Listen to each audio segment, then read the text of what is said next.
नमस्कार सर्व मित्रमंडळींना, सर्व बंधू भगिनींना साष्टांग नमस्कार.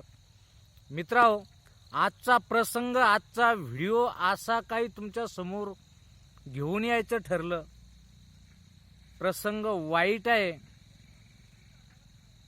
हवासा वाटणारा नाही, पण तरी तुमच्या समोर सांगायची एक इच्छा झाली. कारण जगामध्ये खूप काही अशा गोष्टी घडून राहिल्या. तरुणाला तरुणाईचं ध्यान नाही. हे सर्व विसरून चाललेली दुनिया, विसरून चाललेली सगळे तरुण मंडळी, त्यांच्यामध्ये माणूसपणाचा लवलेस राहिला नाही. मी जगात कशासाठी जन्माला आलोय, माझ्या खांद्यावर काय आहे, मला कोणती कामगिरी निभावायची आहे आणि मला कुठलं काम हाती घेतल्यानंतर मला काय करून दाखवायचंय, कुठली कर्तबगारी मला करायची, हे सर्व मंडळी विसरून गेलेली आहे. इकडं बघितलं, सर्वत्र तुम्ही बघितल्यानंतर तुम्हाला खरंच एक गोष्ट दिसल, अनुभवायला भेटन, पाहायला भेटन की आजची तरुण मंडळी दिशाहीन झालेली आहे. दिशा विखुरल्या गेल्यासारख्या झाल्यात. यांना कुठली दिशा राहिली नाही. यांना शिकवायचा, यांना धडा घ्यायचा, यांना शिक्षण घ्यायचं, कुठल्या प्रकारे घ्यायचंय, कुठलं घ्यायचंय, याचं ध्यान आणि भान राहिलं नाही. म्हणून आज असाच एक वाईट प्रसंग तुमच्या समोर मांडायसाठी तयार झालो. मन अगदी शून्य झालेलं, विषय आपल्या समोर मांडाव का नाही ही भावना मनात तयार झाली. पण तरी सुद्धा ही कधीतरी मांडावंच लागणार आहे. ह्या गोष्टी इतरांसमोर मांडल्यानंतरच माहीत होतील. म्हणून तुमच्या समोर आज इथं उभा ठाकलो, इथं बसलो, बोलायचं धाडस केलं. जगामध्ये आज इतका काही महागाईनं आपल्याला पिळवून टाकलं, महागाईनं पिळवून टाकलं, बेरोजगारीनं पिळवून टाकलं. सर्व काही गोष्टी अगदी काट्याच्या आणीवर असताना, सर्व काट्याच्या आणीवर असताना इथल्या तरुणाईला त्या गोष्टीचं ध्यान नाही, त्या गोष्टीचं भान नाही. सर्व आपसूक भेटतंय. आई वडील काम करतात, कुठून तरी घाम गाळून कष्ट करून 2 पैसे घरी आणतात आणि आपला प्रपंच चालवतात. त्याच्यातच ती तरुण मंडळी गुंगे. कुणामध्ये अशी हिंमत राहिली नाही की मी कुठेही जरी गेलो तरी 2 पैसे कमवून आणील. कमवून आणायची इच्छाच राहिली नाही. यांच्या अंगामध्ये वेगळंच वारं भरल्या गेलं आणि ही नवीन तरुणाईची तरुण पिढी व्यसनाधीन झाली, व्यसनाच्या आहारी गेली, व्यसनाच्या मार्गाने चालली. असाच प्रसंग तुमच्या समोर सांगतो. जास्त दूरचा नाही, आमच्या गावाजवळचा प्रसंग आहे. खूप जुना नाही, लेटेस्ट वाला आता नवीन प्रसंग आहे. पण हा नवीन प्रसंग माझ्या बंधू भगिनी समोर मांडाव, त्यांना हा प्रसंगाची जाण व्हाव म्हणून हा तुमच्या समोर सांगायची इच्छा झाली. मित्रांनो, प्रत्येक गावागावात, प्रत्येक घराघरात भाऊबंद आणि भावकी असते. हे तुम्हाला प्रत्येकाला चांगल्या प्रकारे माहीत आहे. प्रत्येक ठिकाणी भावकी आणि भाऊबंद असताना प्रत्येक ठिकाणचे भावाचे लग्न, भावाचे मुलं बाळ, भावाचे प्रपंच, कुटुंब, ज्या टायमाला आपण बघतो की आपल्याच भावाचं कसं आहे, भाऊ सुद्धा आपलं बघतो कसं आहे, ह्या घरोघरत्याच परी तयार झालेल्या आहे. असाच हा प्रसंग तुम्हाला सांगतो. 2-3 भाऊ, त्यातला एक भाऊ थोडा हलाखीचा, 2 भाऊ चांगल्या क्वालिटीचे. असतं एकेकाचं नशीब. 2 चांगल्या क्वालिटीचे त्यांची मुलं थोड्याफार सरकारी नोकरीला 2 पैसे धरून त्यांचं कुटुंब, त्यांचा परिवार सुखी जीवन जगत असताना हा जो त्यांचा भाऊ थोडा अडाणी, थोडा भोळसर, पण थोडाफार पैशाची हिंमत लावणारा व्यक्ती, त्यांनी बघितलं माझ्या भावाची मुलं अगदी नोकरीला जातात, 2 पैसे कमावतात, मग माझा मुलगा नोकरीला का नसावा. त्याची इच्छा जायज आहे. इच्छा करणं पाप नाही, कुठली आशा धरणं हे पाप नाही. इच्छा न धरणं, कुठला प्रयत्न न करणं हे पाप म्हणता येईल. पण यांनी सुद्धा एक इच्छा धरली की मी माझ्या मुलाला कुठंतरी सरकारी नोकरीला जॉईन करीन, लावीन म्हणजे लावीन.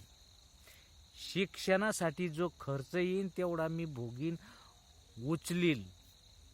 आणि तेच केलं. त्या माणसानं आपल्या मुलाला शिकवण्यासाठी परगावलं, सिटीत,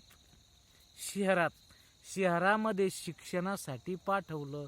लागन तेवढा पैसा इकून कोणाचा द्यायचं काम पडलं, कोणाकडून घ्यायचं पडलं, भले मी तुझे देईन, एकाचे 2 देईन, अशा बोलीवर त्यानं पैसे आणू लेकराला मोठं करायचा प्रयत्न केला. बापाची इच्छा, ह्या इच्छेला कुठंच कोणीच त्या बापाच्या इच्छेचं तोल मोल करू शकत नाही. जगामध्ये कोणी नाही. मी कुठंतरी ऐकलंय की माझ्या बापानं जर माझी कुंडली लिहिली असती, माझ्या बापाने जर माझी कुंडली लिहिली असती, तर माझ्या कुंडलीमध्ये दुःख नावाचा शब्द मला कधी आढळलाच नसता. कारण बाप आपल्या मुलासाठी कधीच असे दुःखाची कदर करत नाही. आणि तेच झालं. या माणसानं आपल्या मुलासाठी आपलं पूर्ण जीवन खर्ची घातलं. मुलगा सिटीत पाठवला शिक्षणासाठी. मुलगा शिक्षण घेत असताना वाऱ्याची झुळूक जशी यावी तशी कॉलेजमध्ये असताना ह्या मुलीची झुळूक मुलाला लागते.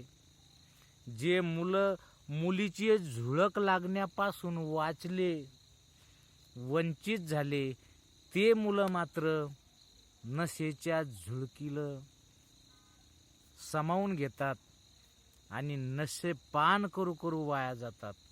त्याच प्रकारचं या मुलाला पण व्यसन लागलं. बाप पैसे पाठवत जाय, माय पैसे पाठवत जाय, आणि मुलगा पैसे खर्चत जाय. ताळाला मेळ नव्हता. अशातच त्याचा बाप मरण पावला. वाईट गोष्ट आहे. बाप मरण पावला.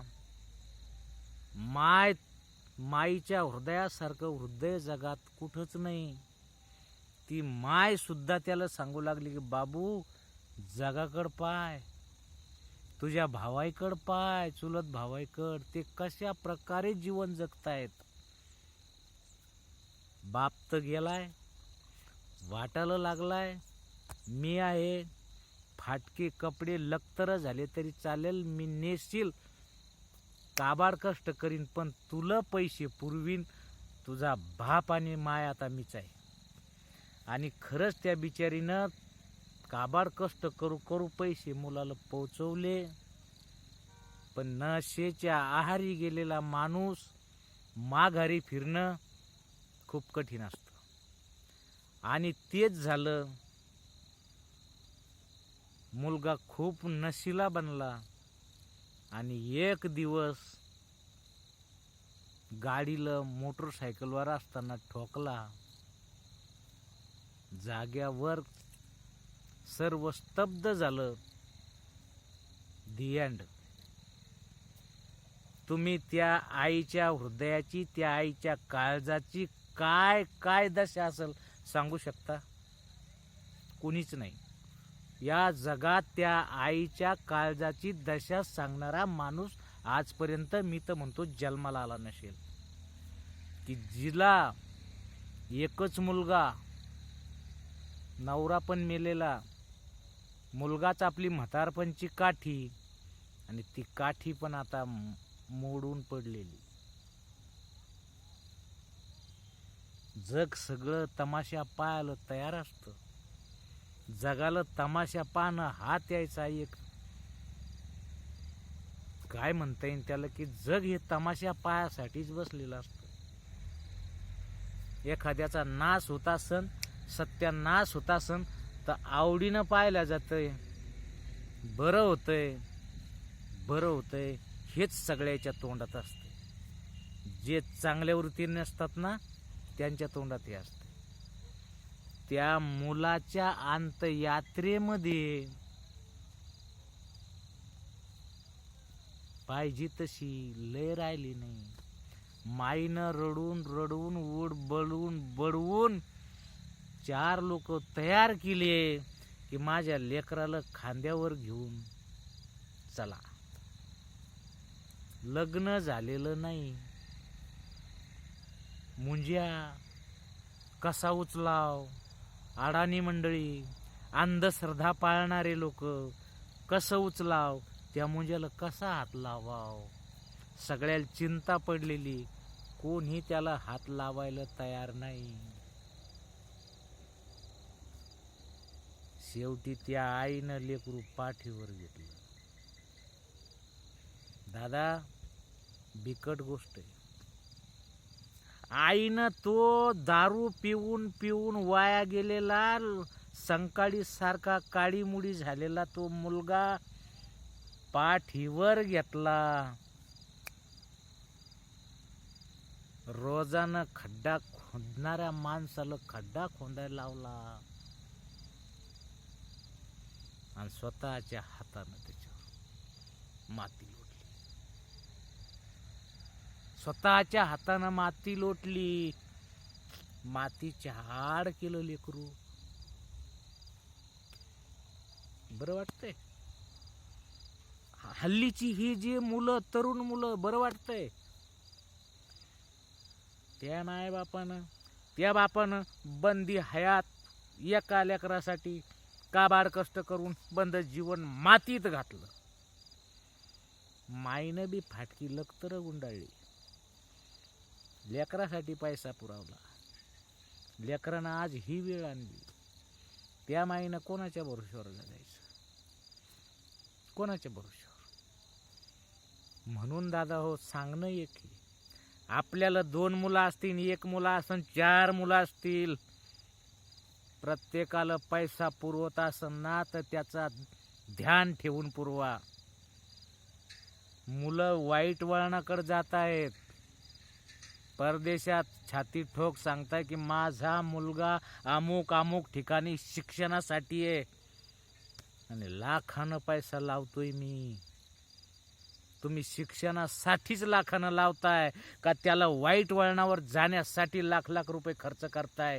याचं भान राहिलं पाहिजे, याचं ध्यान ठेवलं पाहिजे.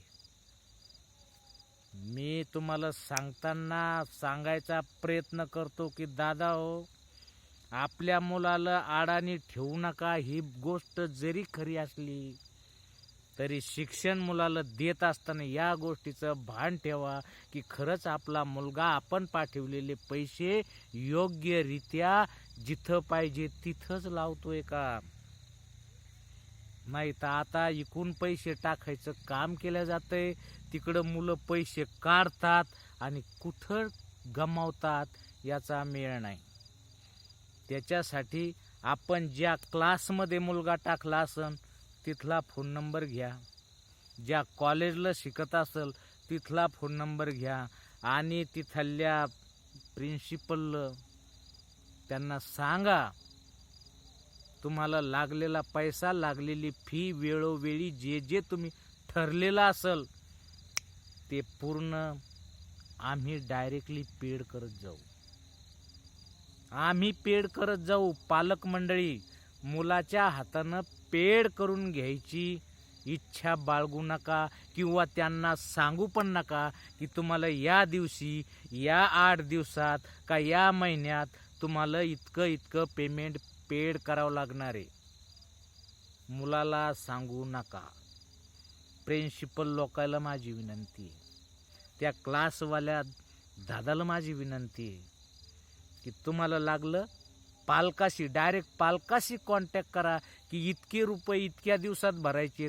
पालक त्याची झक मारतात आणि पैसे पेड करतात. म्हणून दादा, ही वेळ जी आली ही दुसरी कोणावर कधीच यायला नको, कधीच नको. म्हणून माझी एक सतर्कतेची इशारा म्हणून तुम्हाला विनंती आहे दादा, वेळ गेलेली नाही, जाऊ शकते. तोल जाणं अवघड नाही, तोल जाऊ शकतो. मुलं ज्वानीच्या भरामध्ये, कॉलेजच्या हवेमध्ये भिरभिरताना फुलपाखरासारखी केव्हा त्यांना कुठली झुळक लागली की कुठं वाहत जातात याचे भान ठेवायला पाहिजे आपण शहाण्या सुरत्या पालक मंडळीनं. दादा हो, मी जे सांगू राहिलो खरंच मी आतुरतेनं सांगत आहे. मला याच्यापासून काहीही नफ्याची गोष्ट देणं घेणं नाही. फक्त माझी प्रांजळ इच्छा, एक माझं प्रेमळ मन की मी माझ्या बंधू भगिनींना काहीतरी सांगू शकीन आणि मी सांगितलेला एक जरी शब्द माझ्या बंधू भगिनीच्या कामी आला तर मी धन्य झालो. बरोबर ना मित्रांनो? चला ठीक आहे, काही हरकत नाही. तुम्हाला मी सांगितलेला हा प्रसंग, खरंच खरा प्रसंग, तुम्हाला कसा वाटला कमेंट करून सांगा. जर व्हिडिओ आवडला असेल लाईक करा, मित्राला शेअर करा, आपल्या व्हिडिओला कमेंट करा कसा वाटला म्हणून. सबस्क्राईब करा. चला, काय हरकत नाही मित्रांनो, भेटू उद्या पुढच्या व्हिडिओत. तोपर्यंत धन्यवाद.